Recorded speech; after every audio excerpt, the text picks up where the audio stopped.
Alright mga kapiso, ito yung ating pangalawang anak ng isa nating parisan. Kinuha ko na lang guys kasi di gaano pinapakain ng nanay. Namatay na nga yung kasama, red eye pa naman. Ayan guys, kapapakain ko lang sa kanya. Sana makasurvive ito. Kasi kanina hindi po siya napakain mabuti. Isang piraso lang ata nakita kong bird seed at yan niya. Tsaka sayang yung isang namatay.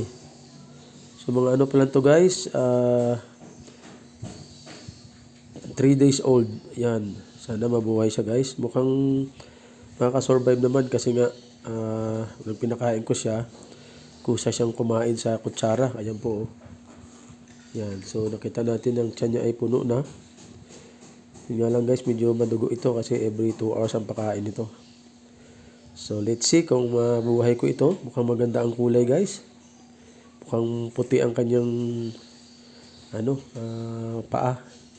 Ang kanyang nanay ay green fisher na possible PF tsaka RF. Tapos yung kanyang tatay ay dominant pied green na opaline.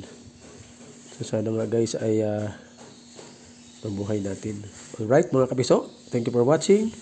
See you next video.